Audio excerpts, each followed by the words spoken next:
Good morning students.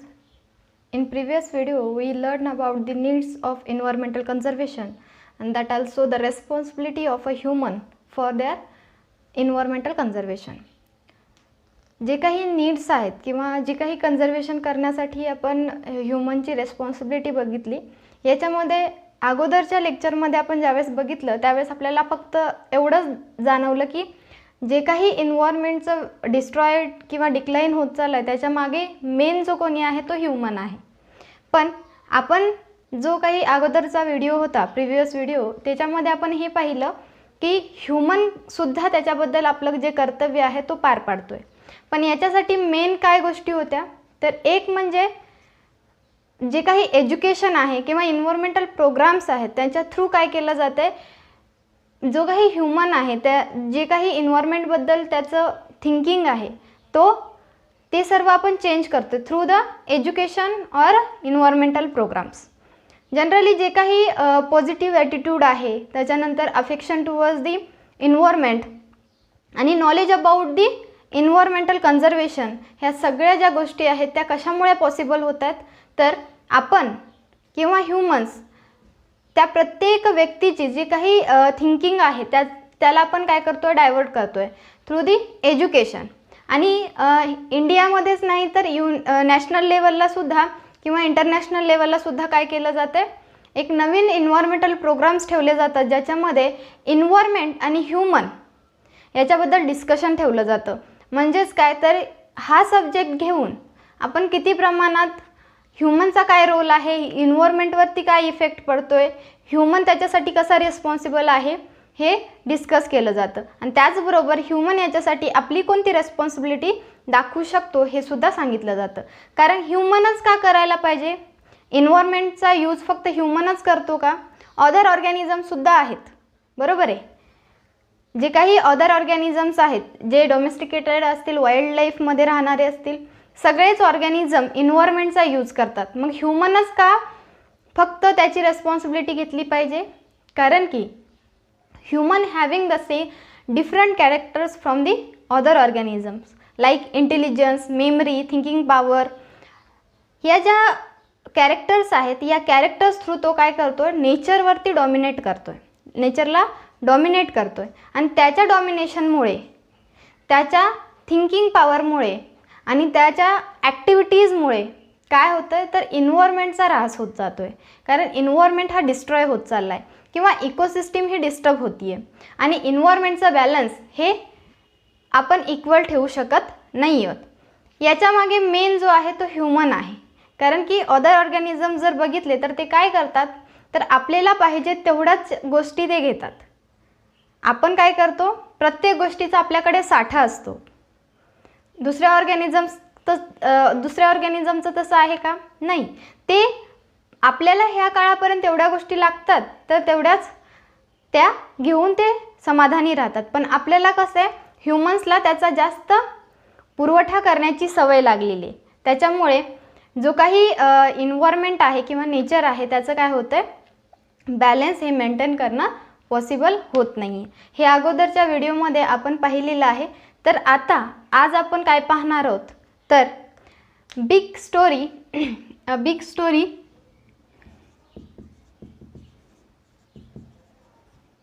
Of small man. A big story of a small man. एक interesting अशी story आहे कारण की प्रत्येक मानवाचं एक कर्तव्य असतं जेवढं तो एन्व्हायरमेंटचा उपयोग करून घेतो आहे तेवढंच एन्व्हायरमेंटसाठी काहीतरी त्याचं देणं लागतं.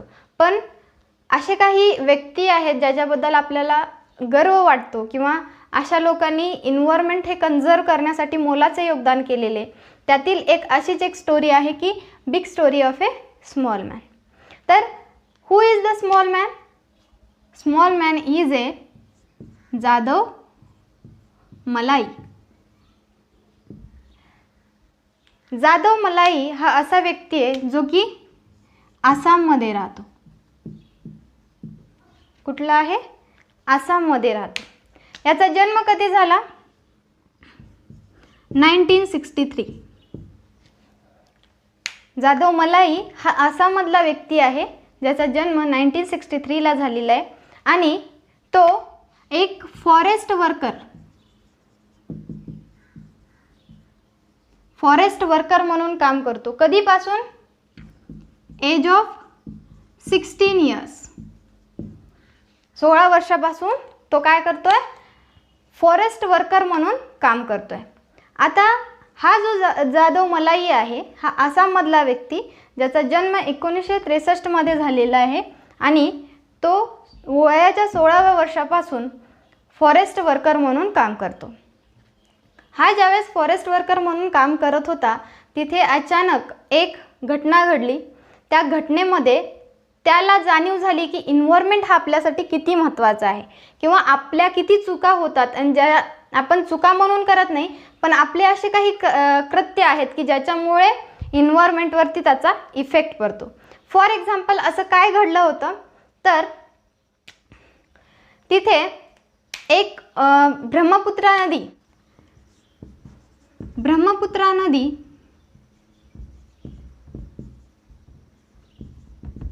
ब्रह्मपुत्रा रिव्हरमध्ये अचानक फ्लड आला. ब्रह्मपुत्रा नदीमध्ये अचानक फ्लड आल्याच्या नंतर काय झालं तर या फ्लडमध्ये खूप सारे स्नेक्स हे डाय झाले.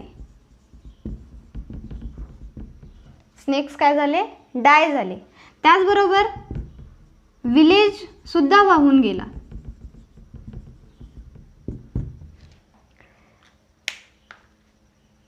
जाधव मलाई ज्यावेळेस फॉरेस्ट वर्कर होता त्यावेळेसच अचानक काय झालं तर तिथे एक फ्लड आला आणि हा फ्लड कुठे आला तर ब्रह्मपुत्रा रिव्हरमध्ये आला. ज्यावेळेस ब्रह्मपुत्रा रिव्हरमध्ये पूर आला त्यावेळेस खूप सारे स्नेक्स हे बाहेर येऊन, ज्यावेळेस पूर येतो त्यावेळेस पाणी पूर्ण बाहेर येतं, तर ज्यावेळेस पूर आला त्यावेळेस स्नेक सगळे जमिनीवरती मरून पडले होते. हे पाहून त्याचबरोबर गावसुद्धा वाहून गेलं होतं. तर ज्यावेळेस हा फ्लड आला त्यावेळेस मोलाईला क्लिक झालं की जेव्हा आपण एवढा एन्व्हायरमेंटचा यूज करतोय त्याचबरोबर आपण त्याच्यासाठी काहीतरी देणं लागतो. म्हणून कोणाचं काही नसताना किंवा त्याला फॉरेस्ट वर्कर म्हणून कोणती जिम्मेदारी दिलेली नव्हती. फक्त त्या झालेल्या फ्लडमध्ये जेवढे गाव वाहून गेले होते तिथे असलेल्या जाग्यामध्ये त्यांनी काय केले 20 बांबूज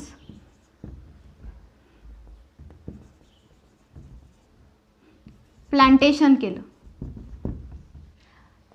20 बांबू प्लांट्स प्लांटेड. हे कोणी केलं? फक्त मोलाईनं केलं. ज्यावेळेस मोलाईने प्लांट्स हे बांबूचे प्लांट सिलेट्स ज्यावेळेस लावायला सुरुवात केली त्याच वेळेस एक म्हणजेच 1979मध्ये लोकल सोशल फॉरेस्ट्री डिपार्टमेंट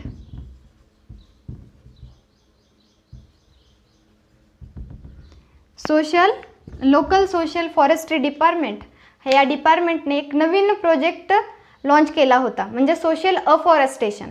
म्हणजे ते काय करणार होते समाजासाठी जे काही झाडं झुडपं लावायचे त्याच्यासाठी एक पर्टिक्युलर इतका एरिया आपल्याला अफॉरेस्टेशन करायचं आहे हे त्यांनी त्यावेळेस प्रोजेक्ट आणलेला होता. मलाई हा त्यातील एक असा व्यक्ती होता जो फॉरेस्ट वर्करमध्ये त्या प्रोजेक्टकडे पाहणार होता, लक्ष देणार होता. जसे की सगळे फॉरेस्ट वर्कर एकत्र येऊन ते काय करणार होते तर 200 हेक्टर 200 हेक्टर्समध्ये सोशल अफॉरेस्टेशन प्रोजेक्ट म्हणजेच काय तर प्लांट करायचे होते. तिथे मलाई हा सुद्धा त्या फॉरेस्ट वर्करमध्ये एक होता या प्रोजेक्टमध्ये काम करणार. तर मोलाईनी ज्यावेळेस हे प्रोजेक्ट सुरू झाला त्यापासून तो कंटिन्युअस काय करत गेला तर त्या प्रोजेक्टमध्ये काम करत गेला. खूप सारे प्लांट्स त्यांनी प्लांटेड एरियामध्ये जेवढा एरिया सांगितला होता तेवढ्या एरियामध्ये लावले. पण प्रोजेक्ट एंड झाल्याच्या नंतर बाकीचे जे काही फॉरेस्ट वर्कर होते त्यांनी आपलं काम संपवलं. पण मोलाई यांनी आपलं काम कंटिन्यू ठेवलं आणि त्यांनी टोटल 1360 एकर एरिया हा काय केलेला, प्लांट्सनी लावलेला. त्याचबरोबर त्याचं केअरिंग घेणं, त्यांना वेळेवर पाणी देणं, त्यांना खतं देणं, हे सगळं काम त्यांनी केलं. त्याला कोणी सांगितलं होतं का? नाही. पण त्याला फक्त एक प्रोजेक्ट आला होता की सोशल अफॉरेस्टेशन प्रोजेक्टमध्ये तुला लक्ष द्यायचे. तर हे लक्ष देत असताना फक्त 200 हेक्टर एरियापर्यंत तुला काय करायचे, प्लांट्स लावायचेत, झाडे लावायचेत. जे काही त्याच्यासोबतचे वर्कर्स होते त्यांनी बरोबर जेवढा एरिया सांगितला तेवढ्या एरियाच्या नंतर त्यांनी आपलं काम संपलं असं सांगून ते निघून गेले. पण मलाईनी काय केलं, ते काम कंटिन्यू ठेवलं आणि टोटल 1360 एकर्स इतका एरिया त्यांनी काय केला, प्लांट्सनी लागवड केली. त्याचबरोबर तिथे त्यांनी त्याची केअर पण घेतली, त्यांना पाणी दिलं, त्यांना ग्रो केलं. पण आता सध्याला ज्यावेळेस ते पूर्ण ग्रो झाले, आता सध्याला त्या जंगलला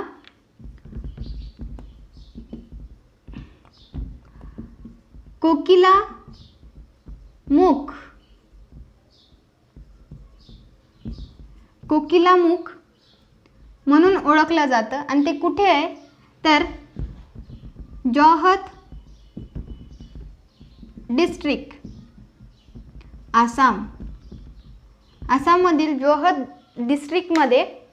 डिस्ट्रिक्टमध्ये कोकिलामुख म्हणून ओळखलं जातं. पण सध्याला मलाई जंगल म्हणून त्याला नाव देण्यात आलेलं आहे, मलाई जंगल. जर आसाममध्ये गेलात तर जोरहाट डिस्ट्रिक्टमध्ये कोकिलामुख म्हणून ओळखलं जातं, पण सध्याला मलाई जंगल म्हणून तिथे ओळख आहे. तर हे जे काम होतं हे मलाईचं इतकं हार्डवर्क होतं की त्याने 30 वर्षापर्यंत, किती, 30 इयर्स, 30 वर्षाचा हार्डवर्क म्हणून काय फळाला आलं तर त्यांनी टोटल 1360 एकर्स एवढे एरियामध्ये प्लांट्स हे लावले होते आणि ते एका जंगलमध्ये कन्वर्ट झालं. आणि या कामासाठी त्याला पद्मश्री हा अवॉर्डसुद्धा देण्यात आलेला आहे. इंडिया थ्रू पद्मश्री जो प्रेस्टिजियस अवॉर्ड आहे तो सुद्धा अवॉर्ड त्यांना देण्यात आलेला आहे. म्हणजेच काय, लाखो लोक, हजारो लोक मिळून काय करतायत, जंगल तोडण्याच्या मार्गावर आहेत. पण असा एकमेव माणूस ज्याने काय केलेले, एक पूर्ण जंगल तयार केलेले. जंगल तोडण्यासाठी खूप माणसं जातात, पण एका माणसानं असं काम करून दाखवलंय की ते पूर्ण एक जंगल निर्माण करू शकतो. ही जी big story for a small man, ही जी स्टोरी आहे आपल्याला एक मोरल देऊन जाते की खूप सारे लोक एकत्र येऊन जंगल डिस्ट्रॉय करू शकतात, पण एक असा माणूस आहे ज्यानं असं डिटरमाइन करून दिलं की एक माणूस एक फॉरेस्टसुद्धा बनवू शकतो. तर या मोरल थ्रू, या स्टोरी थ्रू जो मोरल भेटलेला आहे याच्यातून आपण कमीत कमी वर्षातून एक तरी झाड लावायला पाहिजे. तसं तुम्ही जर आठवड्यातून एक म्हणलात, महिन्यातून एक म्हणलात तरी चालतं, पण ही जी स्टोरी आहे एक आपल्याला एक मोरल देऊन जाते, ते मात्र आपण घेतलं पाहिजे. तर आता आपण पुढचा जो टॉपिक बघणार आहोत ती आहे biodiversity and environmental conservation. Environmental conservation and biodiversity या टॉपिकमध्ये आपण काय शिकणार आहोत तर बायोडायव्हर्सिटी म्हणजे काय आणि बायोडायव्हर्सिटीवरून आपण किती टाईप्समध्ये बायोडायव्हर्सिटी आहे ती सुद्धा आपण अभ्यासणार आहोत. तर टॉपिक आहे इन्व्हायरमेंटल कन्झर्वेशन अँड बायोडायव्हर्सिटी.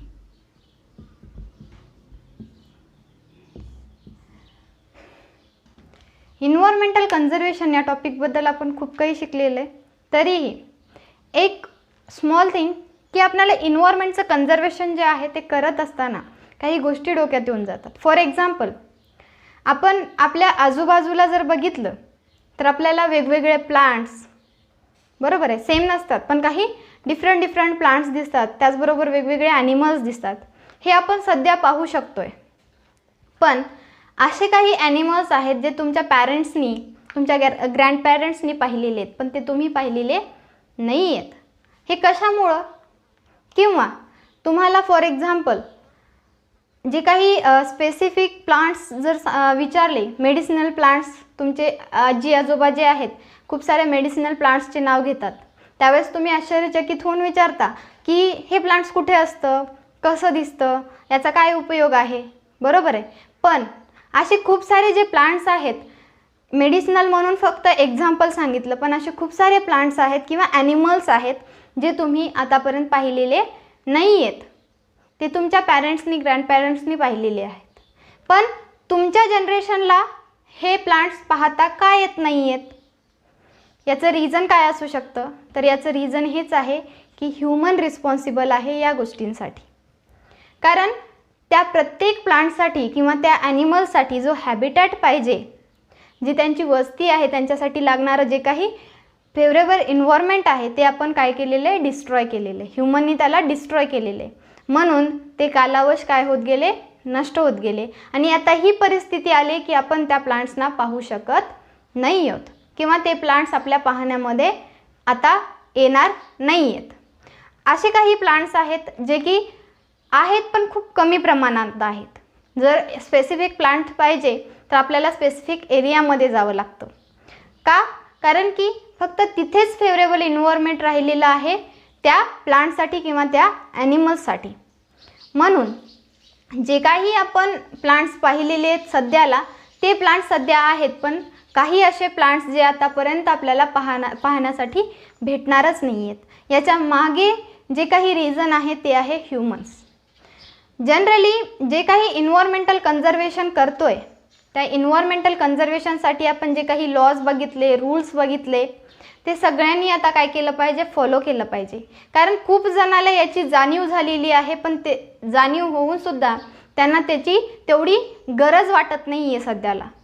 पण काही काळाच्या नंतर तुम्हाला याची जास्त गरज वाटेल, पण त्यावेळेला आपल्याकडे वेळ नसणार आहे. तर याच्यामध्ये बायोडायव्हर्सिटी म्हणजे काय? आपण बायोडायव्हर्सिटी कशाला म्हणतो? Bio means living, diversity means variation. Bio means living आणि डायव्हर्सिटी मीन्स व्हेरिएशन. म्हणजेच काय? तर जे काही लिव्हिंग ऑर्गॅनिझम्स आहेत त्यांची जे काही व्हेरिएशन आहे त्याला आपण बायोडायव्हर्सिटी म्हणतो. आणि बायोडायव्हर्सिटी ही पूर्ण वर्ल्डमध्ये इतकी पसरलेली आहे की आपण त्याचा अंदाजसुद्धा लावू शकत नाही.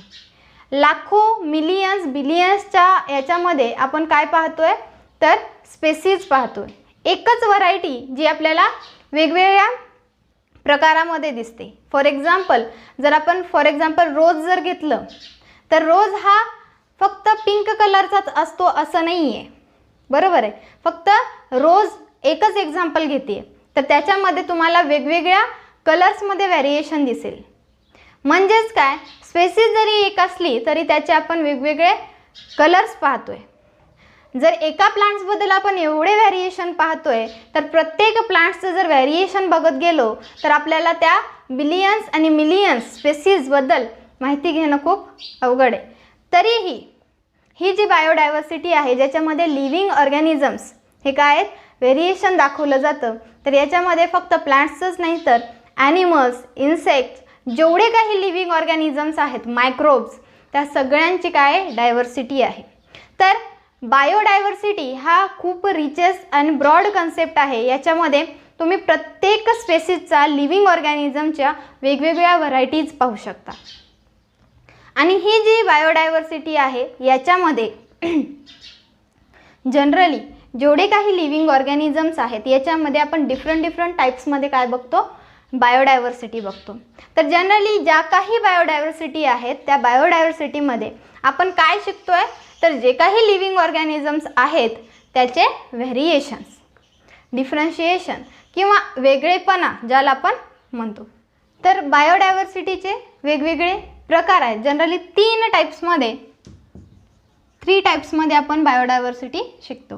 तर 3 टाईप्स कोणते कोणते आहेत? First, genetic biodiversity. सेकंड,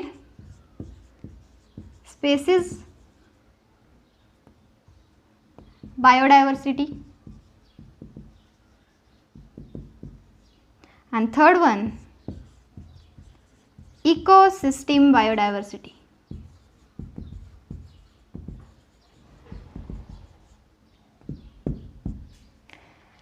आता बायोडायव्हर्सिटी आपण या 3 डिफरंट ह्याच्यामध्ये पाहणार आहोत. तर सर्वात पहिल्यांदा जेनेटिक बायोडायव्हर्सिटी. जे काही जेनेटिक मेकअप आहे त्याच्यामध्ये आपण बायोडायव्हर्सिटी पाहतोय. म्हणजे काय? Genetic makeup, bio means living, diversity means variation. जे काही लिव्हिंग ऑर्गॅनिझमचं जेनेटिक मेकअप आहे त्याच्यामध्ये काय बघतोय आपण? व्हेरिएशन बघतोय. जेवढे काही ऑर्गॅनिझम्स आहेत त्यांचा स्पेसिफिक जेनेटिक मेकअपमध्ये आपण काय करतोय? व्हेरिएशन पाहतोय. म्हणजेच काय? तर फॉर एक्झाम्पल, सगळ्यांना मँगो आवडतो, बरोबर आहे. तर थाउजंड्स ऑफ व्हरायटीज आहेत. कशाच्या? मँगोच्या. थाउजंड्स ऑफ व्हरायटीज आहेत. याच्यामध्ये मँगो हा एकच आहे, बरोबर आहे. मँगो हा एकच आहे. याचं जर आपण बॉटनिकल नेम जर घेतलं, सायंटिफिक नेम जर बघितलं तर मॅग्निफेरा इंडिका. मॅग्निफेरा इंडिका हे एकच प्लांट आहे, पण त्याचे जे काही जेनेटिक मेकअप आपण केले त्याच्यामध्ये आपल्याला थाउजंड्स ऑफ व्हरायटीज दिसतात. उन्हाळ्यामध्ये तुम्हाला वेगवेगळ्या प्रकारच्या आंब्याचे नावं तुम्ही ऐकले असतील. वेगवेगळ्या व्हरायटीज आपल्याला मँगोमध्ये दिसतात. फॉर एक्झाम्पल, जर इंडियामध्ये तुम्हाला सुद्धा उन्हाळ्यामध्ये खूप साऱ्या व्हरायटीज जशा आपण म्हणल्या तशा खूप साऱ्या व्हरायटीज तुम्ही ऐकता, बरोबर आहे. किंवा तुम्ही चाखले पण असतील, खाल्ले पण असतील, टेस्ट केली असेल. पण जर इंडियामध्ये एवढ्या व्हरायटीज आहेत, जर पूर्ण वर्ल्डमध्ये जर त्याच्या व्हरायटीज बघितल्या तर थाउजंड्स ऑफ व्हरायटीज आपल्याला एका मँगोच्या दिसतात. तसंच राईस जर आपण घेतलं, दुसरं जर एक्झाम्पल बघितलं तर राईस याच्यासुद्धा व्हरायटीज आपल्याला खूप वेगवेगळ्या दिसतात. जवळपास 50,000 व्हरायटीज आपल्याला राईसच्या भेटतात. कारण राईसवर आपण जनरली जेवढ्या काही स्पेसीज आहेत त्याच्यामध्ये किंवा त्यांच्या जेनेटिक, राईस हा एकच आहे पण त्याचं जेनेटिक मेकअप जे आहे ते चेंज आहे. जीन्स डिफरंट आहेत, ज्याच्यामुळं आपण काय बघतोय तर जे काही जेनेटिकली फॉर्म केलेले आहेत किंवा त्याच्यामध्ये व्हॅरिएशन केलेलं आहे याच्यामध्ये आपल्याला व्हरायटीज दिसतात. म्हणजेच काय? मँगो जरी एकच प्लांट्स असला पण त्याचं जेनेटिक मेकअप हे डिफरंट असून थाउजंड्स ऑफ व्हरायटीज आपल्याला पाहायला भेटतात. त्याच्यानंतर राईसच्या व्हरायटीजसुद्धा आपल्याला वेगवेगळ्या दिसतात. आत्ताच जे काही रोजचं एक्झाम्पल घेतलं, बरोबर आहे. रोजमध्ये आपल्याला कलर डिफरन्शिएशन, व्हॅरिएशन दिसत आहे आणि या कलर व्हॅरिएशनवरून आपण हे सांगू शकतो की रोज प्लांट्स हा एकच आहे. रोज प्लांट हा एकच आहे, त्याच्याचमध्ये आपण काय केलं आहे? जेनेटिक मेकअप चेंज केलेलं आहे आणि प्लांट्स हा वेगळा बनवलेला आहे. तर याच्यावरून आपल्याला एवढं तरी लक्षात येतं की बायोडायव्हर्सिटी ही खूप ब्रॉड कन्सेप्ट आहे. फक्त एका टाईपबद्दल आपण जाणून घेतलं, जेनेटिक बायोडायव्हर्सिटीमध्ये आपल्याला कितीतरी व्हरायटीज दिसतात. तुम्ही अशा जवळपास आपल्या जवळ असणाऱ्या खूप वेगवेगळ्या प्लांट्सचं आयडेंटिफिकेशन करू शकता, ऑब्झर्वेशन करू शकता, ज्याच्यावरून तुमच्या लक्षात येईल की प्लांट्समध्ये किती व्हेरिएशन आहे आणि बायोडायव्हर्सिटी ही किती ब्रॉड कन्सेप्ट आहे. त्याच्यानंतर second one, species biodiversity. Species जेवढे काही प्लांट्स असतील, ॲनिमल्स असतील, मायक्रोब्स असतील, स्मॉलेस्टपासून ते लोअर ॲनिमल्सपासून किंवा प्लांट्सपासून ते हायर प्लांट्स आणि ॲनिमल्सपर्यंत आपण वेगवेगळ्या व्हरायटीज बघतो. स्पेसीज बायोडायव्हर्सिटीमध्ये जर पाहायचं असेल तर वेगवेगळ्या स्पेसीज तुम्ही पाहू शकता. खूप सारे अशा स्पेसीज आहेत. फॉर एक्झाम्पल जर बघितलं तर हिमालय जो रिजन आहे तिथे तुम्ही वेगवेगळ्या प्लांट्स पाहता, ज्याच्यामध्ये आपण मेडिसिनल प्लांट्स पाहतो. तिथल्या प्रत्येक प्लांट्समध्ये केमिकल हे चेंज आहे. ज्या लेवलला ते फॉर्म होतात त्या लेवल्सनुसार त्यांचं काय आहे वर्क आणि त्यांची पोटेन्सी आहे. जनरली जेवढ्या काही स्पेसीज तुम्ही हिमालयामध्ये बघताय, हिमालय रिजनमध्ये तुम्ही जे काही प्लांट्स बघता त्याच्यामध्ये सगळे प्लांट्स, जेवढे काही प्लांट्स आहेत ते प्लांट्स फक्त हिमालयमध्येच आहेत का, खूप साऱ्या अदर वर्ल्ड्समध्ये सुद्धा डिस्ट्रीब्यूट झालेले आहेत. पण त्यांच्यामध्ये जे काही पोटेन्सी आहे, फॉर एक्झाम्पल हिमालयामध्ये असणाऱ्या, आयुर्वेदामध्ये जर बघितलं तर हिमालयामध्ये असणारे प्लांट्स आपण यूज करतो. तर त्याच्यामधला एखादा प्लांट्स आपण हाय ब्लड प्रेशरसाठी यूज केला, हाय ब्लड प्रेशरसाठी यूज केला, तोच प्लांट हाय जे काही ब्लड प्रेशर आहे त्याच्यासाठी आपण यूज करतो. याचीच स्पेसीज ही आपण आफ्रिकामध्ये सुद्धा बघतो. याची स्पेसीज आपण आफ्रिकामध्ये सुद्धा बघतो. फक्त काय तर त्या स्पेसीजमध्ये काहीतरी चेंज असतो, त्या स्पेसीजला त्या प्लांट्सपासून वेगळं केलं जातं. म्हणजेच काय, प्लांट जरी एक असले तरी स्पेसीज त्यांच्या काय आहेत वेगवेगळ्या आहेत. जीन्स एक असले तरी स्पेसीज ह्या वेगवेगळ्या आहेत, ज्याच्यामध्ये केमिकल पोटेन्शी, वर्किंग पोटेन्शी जरी लिमिटेड असली तर दुसऱ्या प्लांट्समध्ये त्याची जर दुसरी स्पेसीज जर आपण घेतली तर त्याच्यामध्ये त्याची पोटेन्शी ही वेगळी असते. म्हणजेच काय तर प्लांटच्या स्पेसीजमध्ये जेवढी व्हेरिएशन आहे त्याच्यानुसार त्या प्लांट्समध्ये काहीतरी वेगळेपणा आपल्याला तिथे दिसतो. जसं जेनेटिक मेकअपमध्ये आपल्याला वेगळेपणा दिसतोय पण त्याची स्पेसीज ही सेम असते. पण याच्यामध्ये प्लांट जरी त्याची जीनस जरी एक असेल तर त्याचे स्पेसीज मात्र वेगवेगळे असतात आणि त्याचबरोबर त्यांचे वर्किंग जे काही पोटेन्शी आहे ती सुद्धा डिफरंट असते. त्याच्यानंतर third one, ecosystem biodiversity. Last one आहे इकोसिस्टीम बायोडायव्हर्सिटी. इकोसिस्टीम म्हणजे काय, the interaction between abiotic and biotic components in an environment is known as a ecosystem. Generally इकोसिस्टीमबद्दल आपण खूप सारी माहिती घेतलेली आहे. 8 मध्ये पूर्ण चॅप्टर आपण इकोसिस्टीमवरच अभ्यासलेला आहे. त्याच्यानंतर 9th मध्ये आपण energy flow in and ecosystem हा चॅप्टर अभ्यासलेला आहे. या 2 चॅप्टरच्या बेसिसवर तुम्ही इतकं सांगू शकता की तुम्हाला इकोसिस्टीम किती वेगळ्या प्रकारचे तुम्ही शिकलेले आहेत. फॉर एक्झाम्पल आपण जर इंडियामध्ये जर बघितलं तर इंडियामध्ये तुम्ही वेगवेगळ्या इकोसिस्टीम स्टडी केलेले आहेत. जसे की ओशन इकोसिस्टीम असेल, पॉन्ड इकोसिस्टीम असेल, ग्रासलँड इकोसिस्टीम असेल, फॉरेस्ट इकोसिस्टीम आहे. त्याच्यानंतर डिसिडियस प्लांट्स इकोसिस्टीम आहे. त्याच्यानंतर डेझर्ट इकोसिस्टीम आहे. म्हणजे काय, इंडियामध्ये आपण इतक्या साऱ्या इकोसिस्टीमच्या व्हेरिएशन्स पाहतो. बरोबर आहे. म्हणजे इकोसिस्टीम जे काही बायोलॉजिकल बॅलन्स आहे, इकोलॉजिकल बॅलन्स आहे ते आपण कशामुळे मेंटेन करू शकतो, जोपर्यंत इकोसिस्टीम ही सुरळीत नसते. तर जे काही बायोटिक अबायोटिक आहेत, ज्यांचं काही इंटरॅक्शन होतं त्या इंटरॅक्शनमध्ये आपण वेगवेगळ्या ठिकाणी वेगवेगळे बघतो. तर फक्त इंडियामध्ये आपण जर बघितले तर इंडियामध्ये आपण एवढ्या व्हरायटीज बघतोय. जसं की ग्रासलँड आहे, फॉरेस्ट आहे, पॉन्ड आहे, सी आहे, त्याच्यानंतर डेझर्ट आहे. बरोबर आहे. तर एवढ्या जर इकोसिस्टीम इंडियामध्ये इतक्या साऱ्या आहेत, म्हणजेच त्याच्यामध्ये आपण बायोडायव्हर्सिटी इतकी बघतोय की व्हेरिएशन इतकं आहे इंडियामध्ये. जर कंपॅरिझन केलं, इंडियामध्ये मोर व्हेरिएशन दिसतं इकोसिस्टीममध्ये. पण याचं कंपॅरिझन नॉर्वेमध्ये केलं, नॉर्वे कंट्रीमध्ये जर आपण बघितलं तर तिथे खूपच वेगळ्या प्रकारचं इकोसिस्टीम आपल्याला दिसेल. तिथं फक्त आणि फक्त ग्रासलँडच आहे.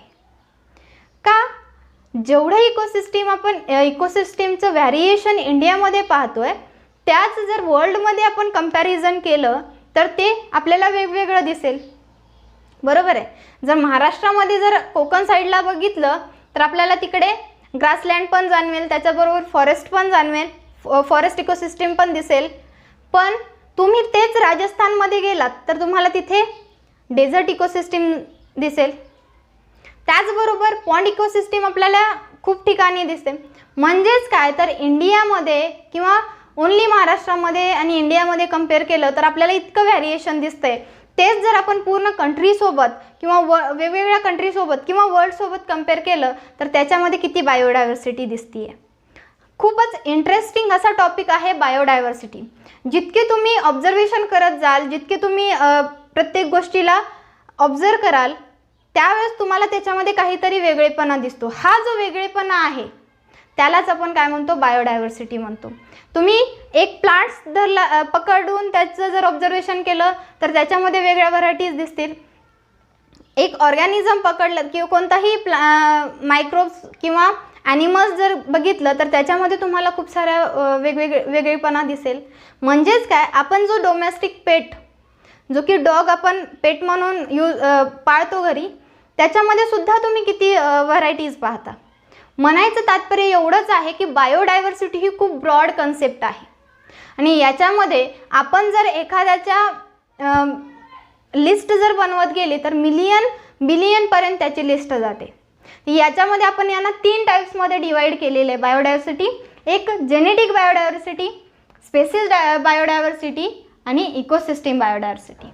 जेनेटिक आणि स्पेसिस याच्यामध्ये जेवढा काही डिफरन्स दिसतो तो तुम्हाला इकोसिस्टीममध्ये जास्त दिसेल. हा जेनेटिकमध्ये तुम्ही वेगवेगळ्या व्हरायटीज जितक्या प्रमाणात पाहताय, स्पेसिसमध्ये वेगवेगळ्या व्हरायटीज पाहताय, डायव्हर्सिटी पाहताय आणि इकोसिस्टीममध्ये सुद्धा इतक्या व्हरायटीज पाहताय. म्हणजे तर जी काही बायोडायव्हर्सिटी आहे यांचं क्लासिफिकेशन किंवा टाईप्समध्ये आपण काय केले, डिवाइड केलेले. ह्या ज्या बायोडायव्हर्सिटी आहेत ह्या खूपच ब्रॉडली, आपण जितक्या डीपमध्ये जाऊ तेवढं जास्त काय होतं, इंटरेस्टिंग वाटत जातं. कारण की हा जो बायोडायव्हर्सिटी टॉपिक आहे तो खूपच ब्रॉड आहे. जेनेटिक बायोडायव्हर्सिटीमध्ये जर बघितलं, फॉर एक्झाम्पल आपण ह्युमनच घेऊयात. ह्युमनमध्ये जर बघितलं तर ह्युमन हा प्रत्येक वेगवेगळा आहे. सगळे सारखे दिसतात का? नाही, प्रत्येकामध्ये काही ना काही वेगळेपणा आहे. म्हणून ही जी जेनेटिक बायोडायव्हर्सिटी आहे ही खूपच ब्रॉडली आहे. ह्युमन जसा फॉर एक्झाम्पल म्हणून तुम्ही ह्युमनचं जर ऑब्झर्वेशन केलं किंवा सगळ्यांनाच आता माहीतच आहे, कोणताच ह्युमन हा दुसऱ्या ह्युमनसारखा नसतो. प्रत्येकामध्ये एक युनिक किंवा थोडासा तरी डिफरन्स असतो, कोणामध्ये जास्त कोणामध्ये कमी. पण याच्यावरूनच तुम्ही लक्षात घेऊ शकता, मँगो आणि राईसच्या याच्यापेक्षा तुम्हाला जास्त जर लक्षात येणार कोणतं जर एक्झाम्पल असेल तर ह्युमन आहे. ह्युमनमध्ये तुम्ही खूप साऱ्या व्हरायटीज पाहू शकता. कोणताच ह्युमन हा एकसारखा सिमिलर ह्युमन तुम्हाला दिसणार नाही. त्याच्यानंतर इकोसिस्टीम बायोडायव्हर्सिटीमध्ये जर बघितलं तर इकोसिस्टीम बायोडायव्हर्सिटी जनरली आपण फक्त इंडिया आणि नॉर्वेमध्ये कंपेअर केलं, 2 कंट्रीजमध्ये कंपेअर केलं तर आपल्याला इतकी वेगळेपणा जाणवला आहे. पण त्याचबरोबर इकोसिस्टीम बायोडायव्हर्सिटीसुद्धा 2 टाईप्समध्ये डिवाइड आहे. Natural ecosystem biodiversity and artificial. Natural इकोसिस्टीमसुद्धा आहेत आणि आर्टिफिशियल इकोसिस्टीमसुद्धा आहेत. जे काही आर्टिफिशियल इकोसिस्टीम आहेत ते मॅनमेड असतात, बरोबर आहे. पण ते इकोसिस्टीमसुद्धा ॲज कम्पेअर टू त्याच्यामध्ये सुद्धा व्हेरिएशन आहे. त्याच्यानंतर नॅचरल इकोसिस्टीममध्ये जसं की ग्रासलँड आहे, फॉरेस्ट आहे, हे सगळे इकोसिस्टीम आपण स्टडी केलेले आहेत, आपल्याला माहीत आहेत. आणि प्रत्येक इकोसिस्टीममध्ये प्लांट्स, ॲनिमल्स म्हणजे बायोटिक फॅक्टर्स वेगळे असतात, त्याचबरोबर अबायोटिक फॅक्टरसुद्धा तुम्हाला चेंज दिसतील. याचाच अर्थ काय तर बायोडायव्हर्सिटीमध्ये ऑर्गॅनिझम्स जेवढे वेगळे आहेत त्याचबरोबर त्याचे अबायोटिक आणि बायोटिक फॅक्टरसुद्धा आपण काय बघतो, वेगळे बघतो. म्हणजे एवढी व्हरायटीज आपल्याला बायोडायव्हर्सिटीमध्ये दिसते. आणि ही जी बायोडायव्हर्सिटी आहे ही बायोडायव्हर्सिटी खूप इंटरेस्टिंग टॉपिक आहे. आजच्या टॉपिकमध्ये जर बघितलात तर तुम्हाला एवढं लक्षात येईल की इन्व्हायरमेंटल कन्झर्वेशन हे जर बायोडायव्हर्सिटीसोबत जर बघितलं तर आपल्याला आतापर्यंत अशा खूप साऱ्या स्पेसीज आहेत ज्या आपण पाहिलेल्या नाही आहेत. आणि त्याचबरोबर बायोडायव्हर्सिटीमध्ये आपण याच्यामध्ये जर चेंजेस बघितले किंवा या टाईप्सनुसार आपण जर बघितलं तर आपल्याला खूप साऱ्या व्हरायटीज याच्यामध्ये दिसतात. जेनेटिक बायोडायव्हर्सिटी ही तितकीच ब्रॉड आहे जितकी स्पेसिस बायोडायव्हर्सिटी आहे. आणि स्पेसिस बायोडायव्हर्सिटी ही तितकीच ब्रॉड आहे जितकी इकोसिस्टीम बायोडायव्हर्सिटी ही ब्रॉड आहे. म्हणजेच काय, जर एवढ्या फक्त बायोडायव्हर्सिटीबद्दल आपण जर विचार केला तर एवढं व्हेरिएशन आपल्याला दिसतंय, एवढं व्हेरिएशन आपण इथे पाहतोय प्लांट्समध्ये, ॲनिमल्समध्ये, मायक्रोब्समध्ये. जर एवढं व्हेरिएशन आहे तर एवढं व्हेरिएशन असताना आपण आतापर्यंत पाहिलेले किती असतील, तर हे खूप कमी आहे. आणि या बायोडायव्हर्सिटीनुसार जर विचार केलं तर इन्व्हायरमेंटमध्ये खूप साऱ्या स्पेसीज किंवा जेनेटिकली डिफरंट स्पेसीज किंवा इकोसिस्टीममधले काही इकोसिस्टीम याच्याबद्दल जर आपण माहिती घेतली तर खूप साऱ्या स्पेसीज आतापर्यंत आपण पाहिलेल्या नाही आहेत. आणि काही स्पेसीज तर आपण पाहिलेल्या आहेत किंवा ऐकलेल्या आहेत, पण त्या पाहिलेल्या नाहीत. फक्त ऐकण्यात आलेल्या आहेत पण पाहण्यात नाही आहेत. आणि काही स्पेसीज आपण पाहिलेले आहेत, याच्यामध्ये आपल्याला सुद्धा डिफरन्शिएशन दिसतं. तर ज्या पाहिलेल्या नाही आहेत त्यासुद्धा कालावधीमध्ये नष्ट झाल्या, आणि ज्या आपण ऐकलेल्या आहेत त्या आहेत कुठेतरी, पण त्यांचं कन्झर्वेशन करणं खूप गरजेचं आहे. आणि इन्व्हायरमेंटल कन्झर्वेशन म्हणजेच काय, तर आपण जे काही इन्व्हायरमेंट नॅचरली फॉर्म झालेलं आहे त्याला बॅलन्स करणं. आणि कन्झर्वेशन हे खूप महत्त्वाचा टॉपिक आहे, कारण की आपण जेव्हापासून चॅप्टर सुरू झालं तेव्हापासून आपण हेच बघतोय की इन्व्हायरमेंटचं कन्झर्वेशन.